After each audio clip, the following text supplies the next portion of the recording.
What is up, everyone, and welcome to the Optimus Fantasy Football Mock Draft Show here. It is Monday night, and guys, we have a murderer's row of guests with us. We'll start off with the one and only at the Kacey Kasem. You know her from Sunday Dreamers Club, formerly of the Fantasy Footballers, and of course, the Get Real Pod, which is a fantastic podcast, guys. You have to check it out. Down below me, who appears to be frozen in a really great pose here. Somebody please screenshot this and send it over. The Fantasy Sven. So when he comes back, we'll talk to him about his food journey with fantasy. And then we have the one and only Dave Fantasy, who is going to be riding with me as my co-host here for this mock draft show. Sven, you cut out there for a minute. How are you doing, my friend?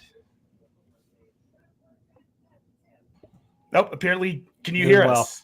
I wish my internet was a little bit better, but yes. It's all right. Hear me? Can you hear me? I can hear you. I can hear you. Thank you guys so much for showing up again. And I want to thank everybody who joined the mock draft off of Twitter and Facebook and Instagram as well. We're going to be getting to it here in just a moment, but I wanted to throw out some site stuff here for Optimus Fantasy Football. Our site's launching on Monday, and we are thrilled. It's been a lot of work in the back end, but we're getting there. We're going to have some fantastic content, an intro to fantasy football, a bunch of different strategy guides, draft guides. We're going to have a ton of stuff for you guys.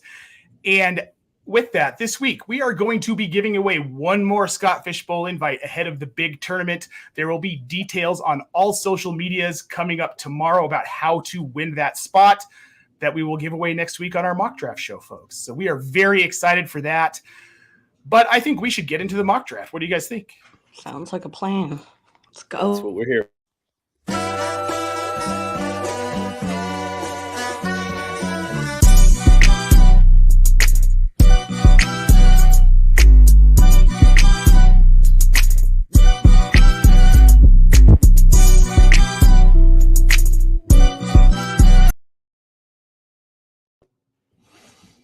Shout out to the one and only Third and Short for that fire intro video. You probably recognize that music from a little Kendrick Lamar diss track, but it is fair use, and it's such a dope beat. We had to go with it.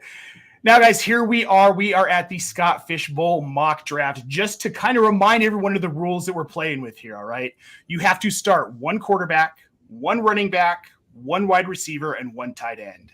Now, if you're in a sleeper league, you are going to have 5 flex spots. It can be a wide receiver, running back, or tight end. If you are on MFL, those 5 can also include a kicker, plus there will be a 6th flex slot for that kicker. And then, of course, the super flex slot. Now, if you're playing on sleeper, you do have to start one kicker every week, as there is no functionality for that flex with the kicker. The premiums are a little nuts here. It's an almost 3-point premium for a tight end's first down. That's the catch, the yardage, and the first down. So 1-point premium. Tight ends are at a real heavy premium. How is that changing how you guys are going to look at this draft? Casey, let's start with you. I mean, are you going to be targeting a tight end? Or are you going to be targeting multiple tight ends early in this draft? I don't think so, which is kind of surprising because, it's probably going to turn out that I do target. That's just how it goes. It's usually the opposite in the draft than how it is that I plan for. So, I don't know. Unless one of the top guys falls to me for some weird reason, I don't see myself doing that at least. Now, Dave, with this tight end premium, and again, you have to start a kicker. Most of us are probably doing sleeper leagues. How are you looking at this draft? Are you looking at tight end heavy? Or are you going to stay away from some of those tight ends at the front? What's your guide? What's your strategy here? Well, I can't pretend that tight end isn't a little tempting to me. The scoring last year, obviously, it's a little different year to year, but it favored tight end last year as well. And there was a guy in my league that drafted 3 tight ends, 3 of the top, several tight ends, and ended up having a pretty successful year. So I think it can pay dividends. It's definitely an interesting opportunity. So Sven, is with this tight end premium scoring, is probably the most sought after stack in this format going to be Patrick Mahomes and Travis Kelce? If you can get that stack. Right? I mean, right. Are we all drafting from our slot? Like I'm the 10. Casey, are you 2? I am 2. You Yeah, are and I'm too. 12. Okay, so then if you want one of the top tight ends, like you said, you literally have to take it with your would. first pick. Yeah, exactly. I'm hoping Kelsey's probably not going to last until 10, depending on the league. I mean, there are some good actually, I think we're in the same. We're in Jonathan Moxon together, Casey. No, you're drafting. Yeah, you're drafting in Houston. That's right. Yeah. But yes, so I'm hoping that like Laporta, I could be potentially someone taking him. I think the tight end premium, it's you got to look at the numbers, right? And that's the thing that Scott, I think, is doing every single year, right? Like quarterbacks took a hit. I mean, their scoring definitely went down a little bit, right? 50 passing yards now. Yeah. I think, right? For 1 point. I mean, that's changes up. That changes up a little bit, So that's right. Quarterbacks are everybody's still going to go quarterback, right? Super flex, but I just think the tight end premium, they get a touchdown that's more than 10 yards. That's like 15 points. Well, and you have a guy like Sam Laporta who could have 2 and 3 touchdown games in that offense. So it becomes very intriguing to stack him with someone like Jared Goff. Now, without any further ado, guys, let's get into this draft. I'm going to go ahead and hit the start draft button. I know we've got Killas in the chat. He is the 101. He dropped in the chat. Casey, he loves your backdrop, and I agree. It's really dope. It's a great one. We also had Albert dropping in the chat saying hello to everyone. Albert, thanks for tuning in. Pigskin Panic 21 saying, what up? What is up? It is great to see you. Charlene Erickson saying, hey, all. And then we've got Riders Chambers. This is a first-time listener. Riders, thank you so much for tuning in. I hope I'm saying your name right here. All righty. And we are off to the races. We've got Killas on here. I'm going to go ahead and mute those so you guys don't have to listen to that the whole time. First pick off the board is Josh Allen. Now we've got Casey going second here. Does anybody disagree with Josh Allen going off the board first in this format? Well, I got to say the sneaky girls, my daughters, are picking first in their division. So they've been discussing what their strategy is going to be. And Josh Allen is one of their 2 finalists, along with the other one who I feel is a little bit obvious, but Christian McCaffrey is the other guy they're considering there at the top of the draft. So. Yeah, I've seen a good deal of CMC going first overall in these drafts, and with the PPR format, I get it. If he falls to 2, though, Casey, should anybody be passing on Christian McCaffrey? After you guys were talking about the tight end thing, I really was debating taking Patrick Mahomes right there. So I could try for that, but I opted not to just because. So, that's how I feel at least. Okay, now, Sven, you're going to be coming up here at 10. Who do you expect to still be on the board that you're going to be looking at? Are there any particular players that you're kind of salivating over at this point, like at this draft slot? I just, like I said, and I see there's a couple, and I know Erica's in here too, but she's also in the same division as me, and I think she might be a couple picks before me too. So her and I are definitely going to be sniping, as they say, throughout the whole draft. I'm really hoping that Laporta is there, right? I mean, if Kelsey's there, I feel like I got to go Kelsey. I drafted him last year at 4, right? At the 104. Yep. I mean, like, if they're gone, let's say, right? If Kelsey's gone, if Laporta's gone, I may then end up waiting for a tight end, right? Because, Mark Andrews, right? But, like, I feel like there's a lot of question marks still. David Njoku, it's just, I really want one of those guys, Njoku's an interesting one. And right? I've seen him going a little bit higher because of this format.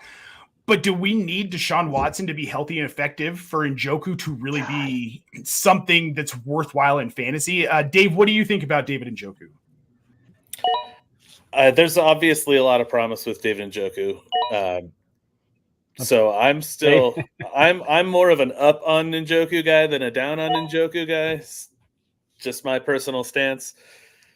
But I want to take my chances on a lot of tight ends in this format. I guess we were kind of tickling that concept earlier, but that's sure. So now, Casey, you are in Dallas, and I've got to ask you, CeeDee Lamb at 3. First wide receiver off the board.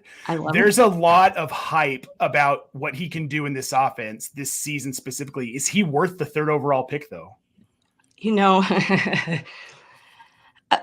I love the pick. I do love the pick because I feel like if you want to take a quarterback next, then there's going to be somebody there that you probably will like. CeeDee Lamb is just like such a freak. He's just a freak of an athlete, and he's and so like, yeah. I mean, 3. Would I take him at 3? Probably not. But at 3, I mean, I think I would feel comfortable taking him there. Well, I mean, to be fair, he was the wide receiver 1 last year over Justin Jefferson. And anyone who's arguing Jefferson over Lamb, I'm just going to say this: JJ McCarthy. That's it. It's a rookie quarterback. I'm a Michigan fan, so I'm going to say, yeah, sure, let's do it. Okay, so Sven, as a Michigan fan, then I want to ask you this. A lot has been made about how Harbaugh uses players to their abilities. He knows how to use them properly to get the most out of them. But then a lot of people about JJ McCarthy say, well, he's more talented. They just didn't need him to do that in that offense. Sven, which one is it? Yes and no. I mean, but here's the thing, right? When you have a talented wide receiver in JJ, right? Jordan Addison is, I mean, he's going to be a top 20, top 15, maybe like wide receiver, or has the potential to, right? TJ Hawkinson, he's coming back from a pretty harsh injury, right? But if he's healthy and he's on the field, I mean, he's got 3 top targets, right? That he's throwing to. And Aaron Jones also, I mean, they keep talking about Tyson Chandler. I feel like this guy's never going to go away. He just keeps popping up, and they're like, "Oh, he's doing good. He's playing good. He's still doing good." But like, I feel like they're going to try to establish the run. You know what I mean? Like with Aaron Jones, but JJ in Michigan, there are some. I think there was, I forget what game it was. It might have been the Ohio State game. He made some ridiculous throws that were on point. But again, they didn't have to use him, right? I mean, because that running game was like the best in the nation. So I don't know. I'm very interested to see what happens because they didn't use him as much. But again, he's throwing to literally the best wide receiver in the game. So I mean, all he's got to do is just head it up there. Well, and this is where I'm optimistic about JJ McCarthy, is that he's got Aaron Jones, who's an exceptional pass catching running back, but can also run the ball exactly, which they haven't had a lot of. Dalvin Cook was fading his last season in Minnesota, and we saw it based on usage, then letting him go. But you've also got Jordan Addison in that offense, which I think is a huge key for JJ McCarthy to have 2 solid wide receivers. But then you've got that safety guy in Aaron Jones. And of course, as we're talking about players relating to the Scott Fishbowl tournament out of Minnesota, the man himself drops into the chat. Scott, thank you for watching. He says, I've opted to watch the Optimus live stream because I am optimistic it is the optimal place to optimize my Scott Fishbowl 14 strategy. That was a tongue twister, even. Scott, tongue twister. You know, it was Scott. Thank you for tuning in. Now let's get back to the draft here. We are sitting right now with third round reversal, and now I am here on the clock. Nerd Boy takes his first 2 picks off of the board, and then I'm going to get to mine because I want to hear what you guys think about this. We've got Anthony Richardson and Kyler Murray. He took at 111, and then Kyler Murray at 202.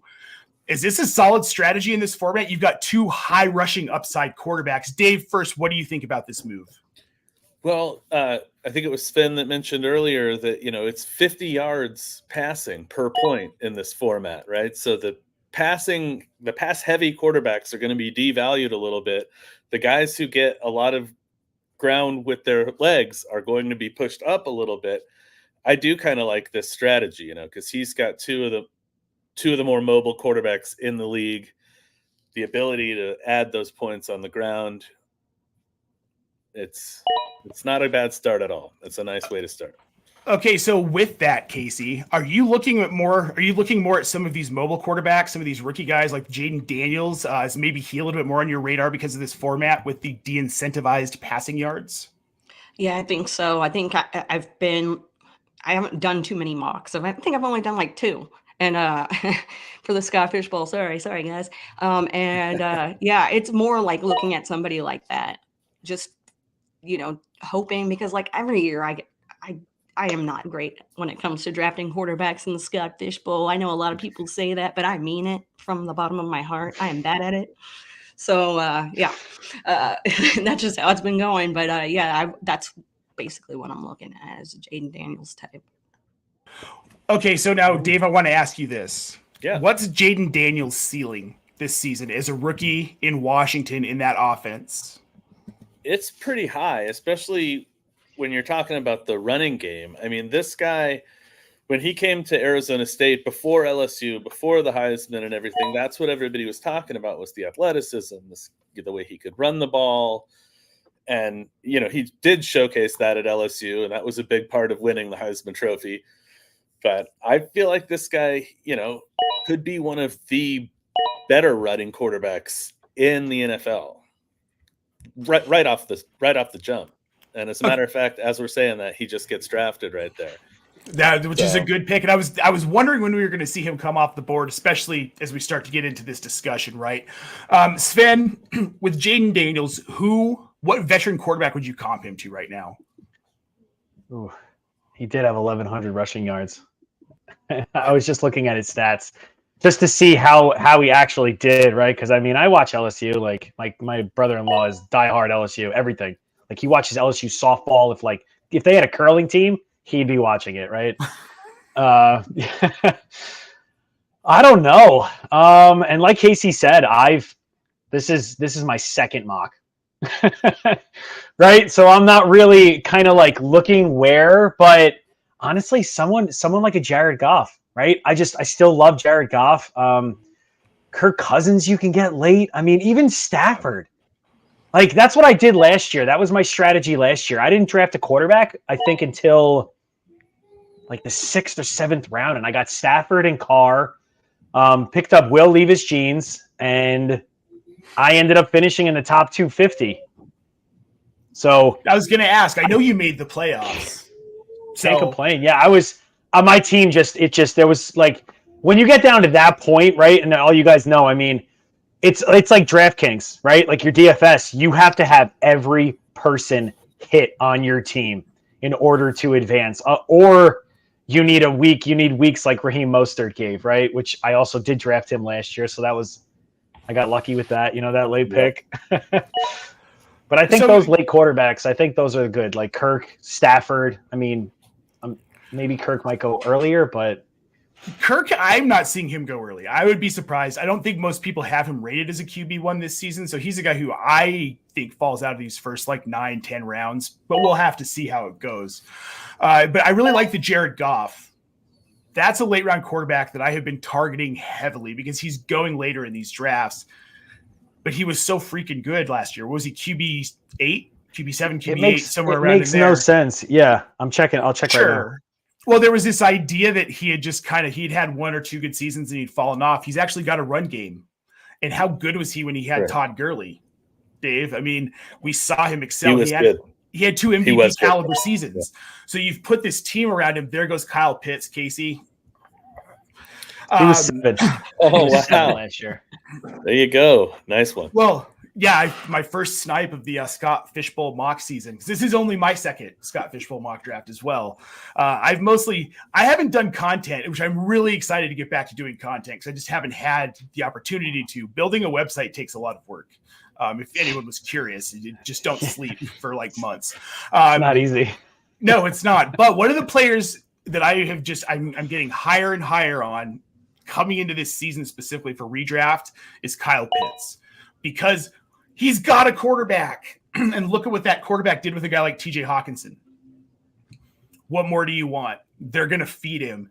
Kacey, how early would you reach on Pitts right now? Man, that was probably the earliest I would reach on Pitts right now. I don't know why I did that, but you know what?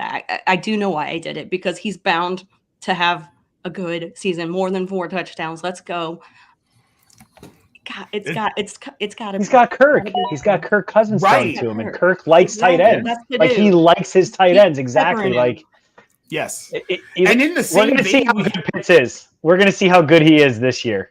But I think in the same vein, guys, we have to be kind of excited about Drake London too, right? Maybe we're actually going to see that Drake London potential. But Bijan Robinson, do you think this helps or hurts his value? Helps him. Having a good quarterback? Yes. I think that definitely helps his value. Yeah, for sure. Okay.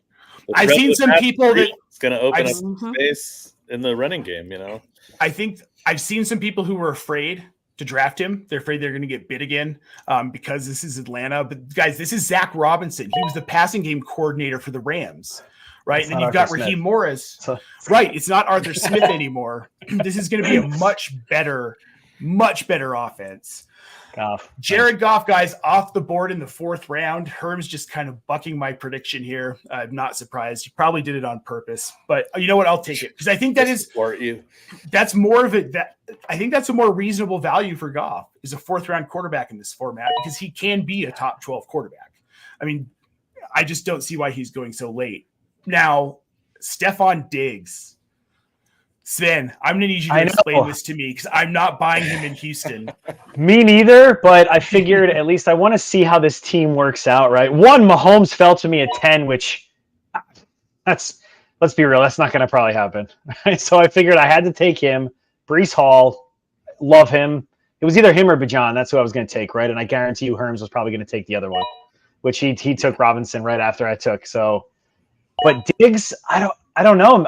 I just don't think he's going to, at least reports what we're seeing, right, is that he hasn't lost a step. And why would he, right? Why would he lose a step? I mean, he's not that old. I mean, the thing that I like about it is that he's going into I think he's coming into a better offense with the Bills offense was good, but it was only Stephon Diggs, right? Like there was nobody else. There's Nico Collins, there's Tank Dell, there's Dalton Schultz.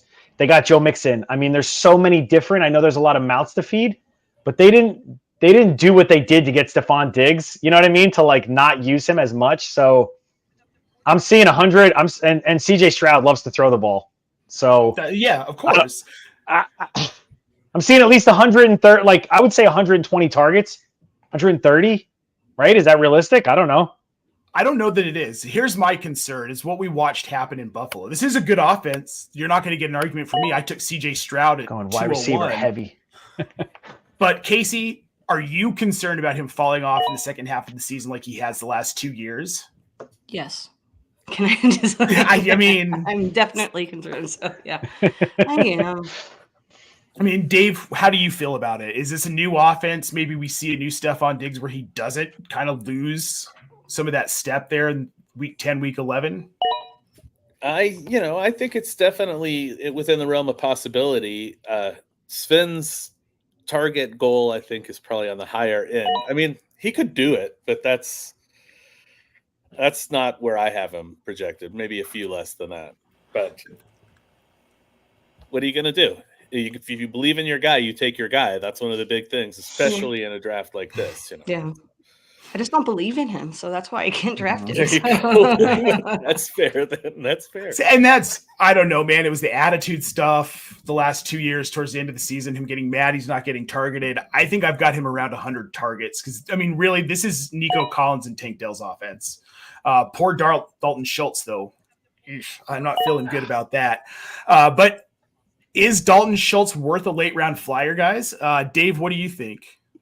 Dalton Schultz in this offense, I mean, I think he's worth a late round flyer. I think he's going to get in the neighborhood of 50 receptions maybe this year. So it depends on how late of a round you're talking about. But yeah, I don't hate it. I don't hate it. Kacey, do you think Dalton Schultz can at least maintain some of his red zone volume this season with the addition of Diggs, or is some of that going to go out the wayside as well? I think he'll still be able to get that. I don't think that he's going to have his target share eaten into too much. He's a solid guy. He's a dependable target, and he's just a very athletic dude down there, and he's going to get that ball and take it in. I was kind of like, nah, I'm not really focused on him this year. But then, I mean, over the last few weeks, I've kind of been changing my mind on him. Yeah, I don't hate that. Now, Sven, we're getting into this 5th round here, and we're starting to see some of these, what I would consider maybe second-tier running backs coming off of the board. We've got Isaiah Pacheco, Rashad White, James Cook, Josh Jacobs, and Joe Mixon all off the board here in the 5th round. I would argue that Mixon, who went the latest in this round, is the best of this group. Who would you say is the best of that 5? Probably Mixon, I would say. I still like Rachaad White. I know that it's a new offense, right? They brought in Irving, I think, rookie. Yeah, they got he Bucky looked right, but Rachaad White looked very good last year. So I don't know why they would try to change it up when my man had 70 catches or something like that. Like, he had a very good, productive receiving and rushing season. So I would say maybe Mixon and Rachaad White kind of with that. But I would rather Mixon in that offense because, but then again, it's like Dameon Pierce. What is he going to do? But he definitely fell off a cliff after his rookie season. I mean, it's just, oh God, it was such a shame too, because it was like, awesome, this guy's cool, good. But wait, is he? Yeah, so, I can't say I was. I'd say Mixon out of all of them. You know, just to be fair here, Rachaad White was PPR running back 4 last season. He had 70 targets. He caught 64 of his 70 targets. He had 3 receiving touchdowns, almost 600 receiving yards. Baker Mayfield's starting to come into his own. He's starting to actually look comfortable in an offense, and he has good weapons. So we're going to shift the conversation to one of my favorite quarterbacks, and I'm still mad I didn't get his jersey for Christmas, but maybe this year. Baker Mayfield, where are you looking at him in a format like this? Because, I mean, he's not a super mobile quarterback, but he can rack up passing yards, especially in an offense where you've got Mike Evans, Chris Godwin, love him or hate him, I love K-Dot, and Rachaad White. Sven, Baker Mayfield, where do you sit on him in this format? Oof. All right, I'm just pulling up his stats from last year, right? He finished 10th.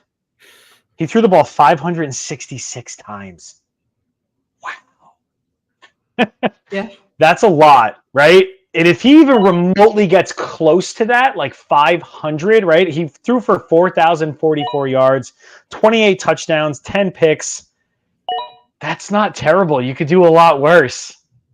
If he falls to you, even as a third quarterback, and you're still like not, if you're like questioning your second quarterback, like if you, I don't know. I mean, honestly, I can't believe Herbert actually just went there.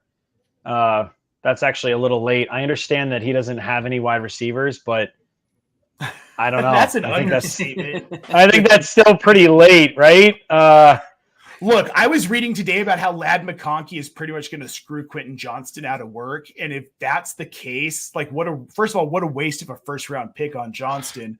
But second of all, that tells you just how pass heavy this offense is going to be. It's not, which is, I think, I wouldn't take Herbert even in the 6th round in this format, if we're being honest. I just don't think the value's there. Dave, am I stupid? Is my Herbert take bad, or are you with me here? No, you're not stupid. And you may have noticed I just took Caleb Williams, and it was partly because I didn't want to get in a situation where Justin Herbert was one of the best quarterbacks left on the board. And I'm a Caleb Williams believer. I know a lot of people might poo-poo that idea, but I think the kid is going to impress us this year. I have no problem with that. I think he's going to be very good in Chicago. Kacey, what do you think Caleb Williams' ceiling is in Chicago this year? I mean, he's got a lot of weapons. The only thing that can really hold him back is that coaching staff. Yeah, that's the only. I think the issue with having so many. I know that we're always like, there's so many targets for everybody to get some and everything else. So I'm not so concerned about him being able to get the ball to guys. I'm concerned for the guys that you want to draft that he's throwing the ball to. It's so hard to determine who's going to be his favorite target. So that's going to kind of, it's going to be, but I'm still about that life. Like I'm still about that life. So there you go. Well, no, and you're right. The tricky thing once you get outside of Caleb Williams is who's going to be his primary target. Because you can make an argument for DJ Moore, who was a wide receiver 1 last year. You could make an argument for Keenan Allen, who perennially gets 1,000 yards as long as he stays healthy. And you've got Rome Odunze, who was a first-round pick. I mean, the guy could go off. I went Odunze ahead of Keenan Allen. Sven, you took Keenan Allen 2 picks after I took Rome Odunze. Which one would you have rather had in this situation? Did you take Allen because I took Odunze, or would you have taken Allen anyway? I would have probably taken Allen anyway. The way I'm looking at it, and I think Keenan Allen, if he ends up being the wide receiver 1, like stat wise, out of Chicago, like at the end of the season, I'm not like the thing is right, like the myth that rookie quarterbacks throw to their tight ends, right? I mean, that's gone. That doesn't even, I don't even think that exists unless you have a freak of a tight end, right? Keenan Allen, I think, is going to be that guy, right? I feel like he's just going to be, if he's scrambling or something, Keenan Allen's going to be right there, right? I just think he is going to eat up targets. Adune's good. I mean, he's also a rookie too, but Keenan Allen's been doing it for years. He knows what to do, right? He knows how to get into those positions to get open, and he knows he has a rookie too. That's the thing. Like, and Herbert came in, and he was also, when he was a rookie too. I actually got to look at the numbers just to actually see what it was when Herbert was a rookie, how Keenan Allen did that season. But I think Keenan Allen's going to end up being the wide receiver 1 for Chicago at the end of the season. Just for pure, like, I could see like a 10 catch, like 70-yard game, from Keenan Allen. So right? Keenan Allen was wide receiver 14 in 2020. Okay, and that's when Herbie. That's when he came out. That was Herbie's rookie year. So did he play every game, Keenan? He played 14 games. Okay. So I'm with you. It could be any of these three. Keenan Allen's worth a shot. Odunze's worth a shot. Fantasy Nerd Boy took DJ Moore. It looks like in the 5th round here to be the first one to take a Bears receiver. Now, the last part, and this is probably a dumb question. I just really like the guy. Is there any chance Cole Kmet's fantasy relevant, Casey? No. I know I'm very short and to the point, but that's what we're here for. I think that ship has sailed. I'm not expecting him to be. I mean, maybe plug and play when you need somebody, but I don't expect him to be anything that you want in your starting roster. Yeah, well, Herms over here says that Cole Kmet is fetch, so I guess I should stop trying to make fetch happen. I get it. He was really. There was nothing else in that offense. He provided something in an offense and a chat group, the Cole Kmet fan club, which we did add him to, and he never said hi to us, which is a real major bummer. What a punk. All right, I want to talk about this turn here from the 7th to the 8th round, guys. So we got Ramondre Stevenson and Najee Harris going to kill us FFB 37. These are two players where you're either high on them or you're low on them. I don't feel like there's really any in between. I think with Ramondre, his value's been bumped by that new contract. But with Najee Harris, are we excited about what he can do in an Arthur Smith offense? Is that why we're maybe a little bit higher on him this season, Dave? I think that's exactly what it is, that, he should see a boost in carries because it's going to be a run-heavier offense, you would imagine, based on what Arthur Smith has done in the past. So I think that both Najee Harris and Jaylen Warren are good players to take in this format. And I don't have any problem with Najee at this point in the draft.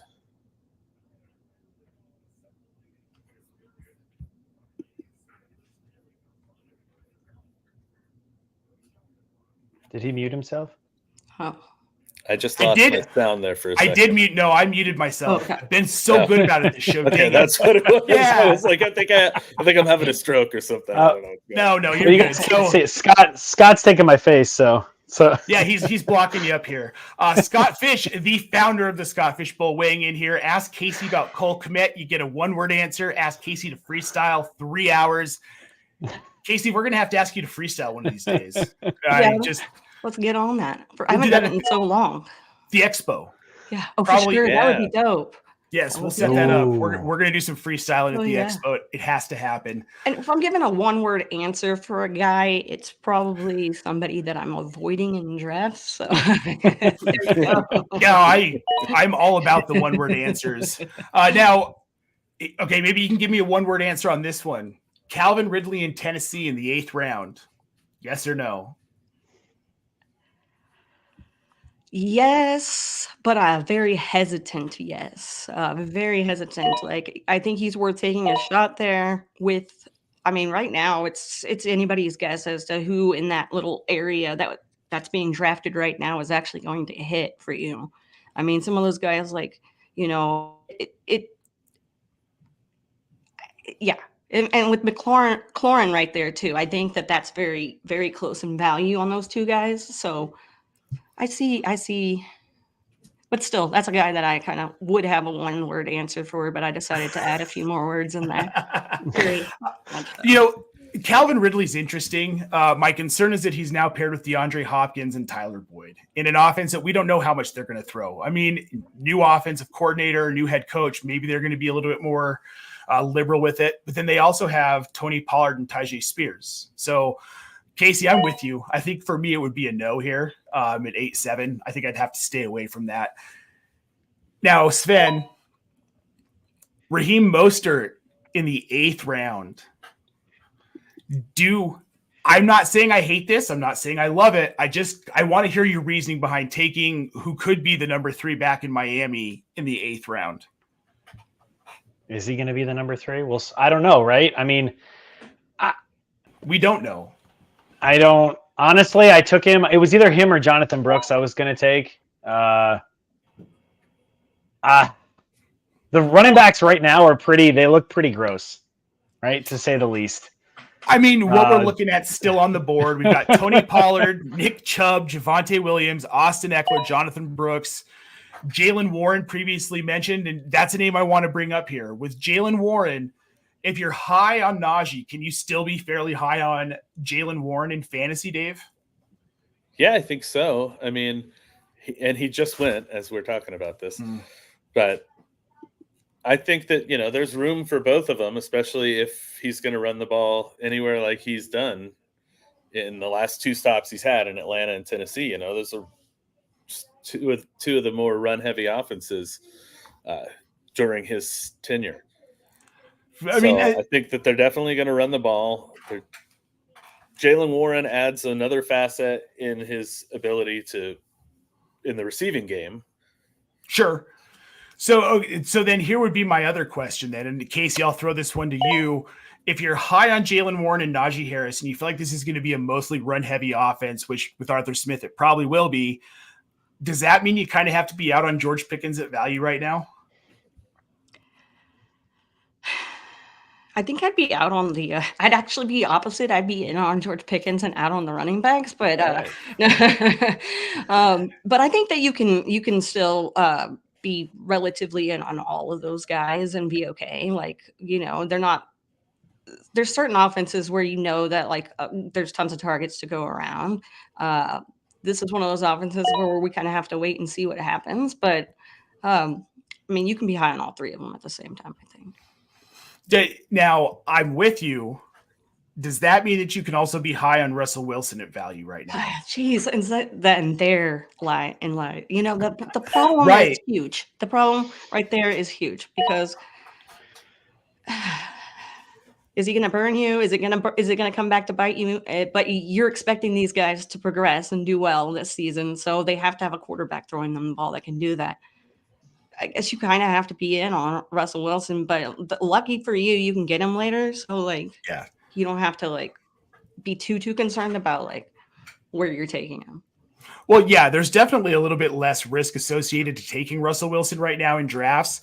But I will say this. Don't forget that Arthur Smith made Ryan Tannehill fantasy relevant for 2 seasons in Tennessee.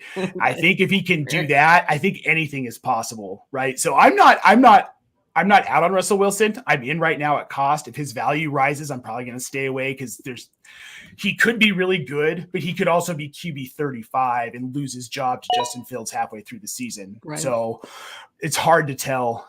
Now, Sven, with the kick return rules, the scoring in Scott Fishbowl, the new kick return rules in the NFL, are players like Justin Fields worth a flyer if they start to become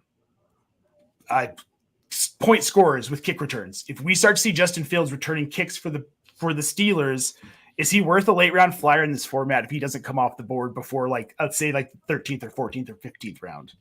What's the kick return? Do you have it pulled up? I know it's 6 points per touchdown. Oh no, it is 10 points per touchdown, I believe. But it's also the yardage. I think the yardage is where it is, right? Isn't it every 5 yards is a point or something like that? Or so I just found this awesomeness. We'll pop this up awesome. Here. So this is what we've got. Let me get this banner out of the way so we can 1 read all point this here. for 5 yards per return. 5 yards. You're right. Yes. Yeah, holy smokes. Holy crap. I'm looking at Xavier Gibson if I can get him from the Jets, right? He actually led the NFL last year, I think, in total return yards. I know everybody's high on Rashid Shaheed. Great, awesome. But I think, honestly, somebody's going to break out, right? I mean, we don't know who's starting for kick returners, punt return. So I feel like the waiver after during preseason, because when does it start for the Scott Fish Bowl? I can't remember. Waivers hit, I believe, September. I can't remember. Does he do it before the first game or something like that, right? It's the week before. I guarantee you everybody's going to try to target a returner. With those with that scoring, I mean, if you have a guy that does 100 yards in a game, you know what I mean, total like that. Honestly, this is the year for the returner. You're going to see some crazy guys. You're going to be like, who the hell did just got drafted? Yeah. Well, it's like Nyheim Hines won me a fantasy championship that season. We had a 2-week final, and in week 18, he had those 2 kickoff returns for a touchdown, and we had individual kick returner points, player points, and it won the championship. Pissed Pearson off that I beat, but then they removed that rule from the league, so that was fun. But yeah, this scoring changes the way that you would draft in a normal draft. And I think with these mock drafts, that's mostly what we're trying to get across. Because if we're being honest, guys, if you see a draft go anything like this, let me know, because I have never seen a Scott Fish Bowl draft go anything like we've mocked. It just doesn't happen. No, it doesn't at all. But what it does do is it gives you an opportunity to get a feel for the board, get a feel for the format, see where players are going, gives you kind of a value, because it's hard to just look at an ADP board and get a value for this, right? Because it's Scott Fish Bowl and it's so absolutely unique. Players like Marvin Mims, this is something that is very curious to me. We haven't really talked about the Broncos today, and that's for very good reason, because that team is going to be absolutely putrid. I want no part of that offense in fantasy. However, 2 receivers off the board here in the 10th round, Cortland Sutton and Marvin Mims. And I do kind of understand Marvin Mims, even though obviously concerns about him actually seeing usage. Is there anybody else on this Denver team? And I'm going to throw this out to all 3 of you. We'll start with you, Casey. Is there anybody on this Denver Broncos team that's worth a pick, an early pick, a starter pick in fantasy football this year? No, I don't think there is. And if you look at it, I mean, there's a lot of guys that maybe I'd take a flyer on late. Yeah, for sure. But nothing. I don't feel comfortable with anything there. It's just it's a mess. Dave, would you be willing to maybe take a flyer on a couple of these running backs? You got Audric Estime, you got Javonte Williams. We've heard some hype about Jaleel McLaughlin, who could get really involved in the passing game. Any of those 3 interest you? I can't say that any of them interest me a lot.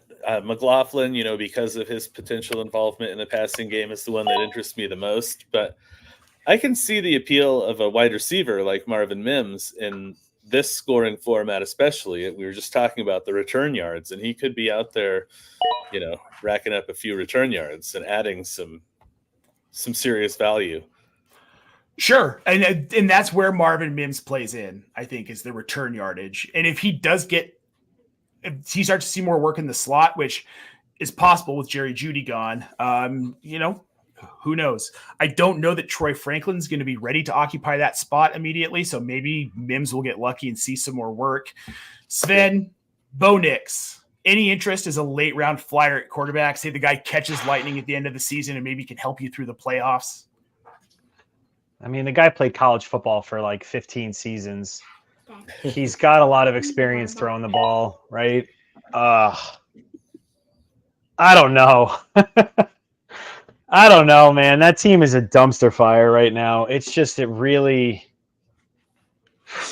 Dynasty, yeah. Maybe I like him in Dynasty, right? Just to see like how he's going to progress. But as a late flyer, honestly, I'd rather have someone like Bryce Young over him than like a Bo Nix. And I think Bryce Young is actually a quarterback. And you were talking about late quarterbacks to target. And I know that he struggled mightily last year, right? But I mean, they added Deontay Johnson. They added Jonathan Brooks. It's just a new offense. We're hearing reports that he's actually looking really good.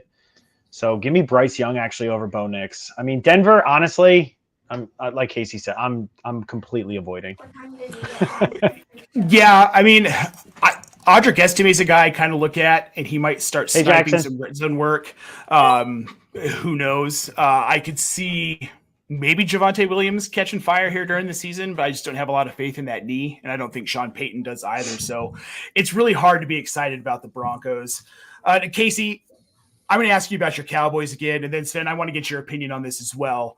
Outside of CeeDee Lamb, do you have any excitement about the receiving core on this team for fantasy at all? Kacey, we'll start with you. Brandon Cooks. I am in on Brandon Cooks. Like when somebody told me that he had 8 touchdowns last year, the first time that I had heard that after, the season, it's like, seriously? I watched the Cowboys games, and I didn't remember that. That's because that's Brandon Cooks, right? He's one of those guys that's always like on the back burner. You forget about him, but then he sneakily puts up some numbers.